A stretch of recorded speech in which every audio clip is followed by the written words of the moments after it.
വട്ടിയൂർക്കാവ് മണ്ഡലത്തിൽ നമ്മുടെ ഓണം നമ്മുടെ പൂവും പച്ചക്കറിയും പദ്ധതിയുടെ ഭാഗമായി കൃഷിവകുപ്പിന്റെ നേതൃത്വത്തിൽ നടന്ന പച്ചക്കറി കൃഷിയുടെയും പൂവിന്റെയും വിളവെടുപ്പ് വി.കെ. പ്രശാന്ത് എം.എൽ.എ. ഉദ്ഘാടനം ചെയ്തു.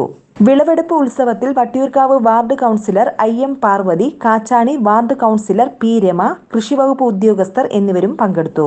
വട്ടിയൂർക്കാവ് ജംഗ്ഷനിലെ വികസനത്തിന് വേണ്ടി ഏറ്റെടുത്ത ഭൂമിയിലെ കൃഷിസ്ഥലത്താണ് നമ്മളിപ്പോൾ നിൽക്കുന്നത്. ഇവിടെ 2.5 ഏക്കർ ഭൂമിയാണ് വട്ടിയൂർക്കാവ് ജംഗ്ഷൻ വികസനത്തിൻ്റെ ഭാഗമായി കുടിയൊഴിപ്പിക്കപ്പെടുന്ന വ്യാപാരികൾക്ക് പുനരധിവാസം ഉറപ്പാക്കുന്നതിന് വേണ്ടി ഏറ്റെടുത്തിട്ടുള്ളത്. ആ 2.5 ഏക്കർ സ്ഥലത്തിൽ 1 ഏക്കർ സ്ഥലത്താണ് ഇന്നിപ്പോൾ ഇവിടെ പുഷ്പകൃഷിയും അതുപോലെ തന്നെ പച്ചക്കറി കൃഷിയും നടപ്പാക്കി ഇന്ന് വിജയിപ്പിച്ച് കാണിച്ചിരിക്കുന്നത്. ഇതിവിടെ ആരംഭിക്കുമ്പോൾ വലിയ വിവാദങ്ങൾ ഉയർന്നു വന്നു. വികസനത്തിന് പകരം പടവലങ്ങയാണോ എന്നുള്ള ഒരു ചോദ്യം ഉയർത്തിക്കൊണ്ട് പല രാഷ്ട്രീയ കക്ഷികളും പ്രതിഷേധ ബോർഡുകൾ സ്ഥാപിക്കുകയുണ്ടായി. ആ പ്രതിഷേധക്കാർക്കടക്കം വന്ന് കാണാൻ കഴിയുന്ന നിലയിൽ വളരെ നയനമനോഹരമായിട്ടുള്ള ഒരു കാഴ്ചയാണ് ഈ കൃഷി ചെയ്ത സ്ഥലത്ത് നമുക്കിപ്പോൾ കാണാൻ വേണ്ടി കഴിയുക.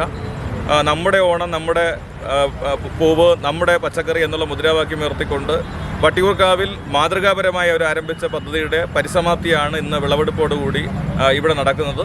നമ്മുടെ മണ്ഡലത്തിലെ ഏതാണ്ട് 500-ലധികം വരുന്ന ആൾക്കാർ ഈ പദ്ധതിയുമായി സഹകരിച്ച് സ്വന്തം വീടുകളിൽ പച്ചക്കറി ഉൽപ്പാദിപ്പിക്കാൻ വേണ്ടി തയ്യാറായി എന്നുള്ളതാണ് ഈ പദ്ധതിയുടെ ഏറ്റവും വലിയ പ്രത്യേകത.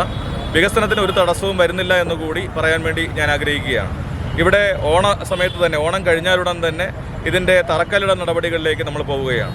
വികസനത്തിൻ്റെ ഭാഗമായി വ്യാപാര സ്ഥാപനങ്ങൾ നഷ്ടപ്പെടുന്ന 1300ഓളം വരുന്ന വ്യാപാരികളിൽ കേവലം 58 പേര് മാത്രമാണ് ഇവിടെ പുനരധിവാസത്തിന് വേണ്ടി അപേക്ഷ നൽകിയിട്ടുള്ളത്. അവർക്കുള്ള പുനരധിവാസ കെട്ടിടത്തിൻ്റെ നിർമ്മാണം ഓണം കഴിഞ്ഞാലുടൻ തന്നെ തറക്കല്ലിട്ട് അതിൻ്റെ നിർമ്മാണ പ്രവർത്തനങ്ങളിലേക്ക് കൂടി കടക്കുകയാണ്. വെറുതെ കിടക്കുന്ന ഭൂമിയിൽ കാട് പിടിക്കേണ്ട എന്നുള്ളൊരു ചിന്തയോടുകൂടിയാണ് ഇവിടെ ഒരു കൃഷി മാതൃകാപരമായി വട്ടിയൂർക്കാവ് കൃഷിഭവൻ്റെ നേതൃത്വത്തിൽ നടപ്പാക്കാൻ വേണ്ടി തയ്യാറായിട്ടുള്ളത്. ഇത് ഏറ്റെടുത്ത വട്ടിയൂർക്കാവ് കൃഷിഭവനെയും അതുപോലെ തന്നെ കർഷകരെയും ഞാൻ പ്രത്യേകമായിട്ട് അഭിനന്ദിക്കുന്നു. ഒപ്പം ഈ പദ്ധതിയുമായി സഹകരിച്ച വട്ടിയൂർക്കാവ് മണ്ഡലത്തിലെ 500-ലധികം വരുന്ന വീട്ടുകാരെയും ഞാൻ പ്രത്യേകമായിട്ട് അഭിനന്ദിക്കുകയാണ്. ഈ നാട്ടുകാരുടെയും വീട്ടുകാരുടെയും പിന്തുണയാണ് ഇത്തരം പദ്ധതികളുമായി മുന്നോട്ട് പോകുന്നതിന് സഹായകരമായി മാറുക. അപ്പോൾ കൃഷി ഉൾപ്പെടെയുള്ള കാര്യങ്ങളും വികസനത്തിൻ്റെ ഭാഗമാണ് എന്ന തിരിച്ചറിവ് എല്ലാ ആളുകൾക്കും ഉണ്ടാകണമെന്ന് കൂടി ഞാൻ അഭ്യർത്ഥിക്കുകയാണ്.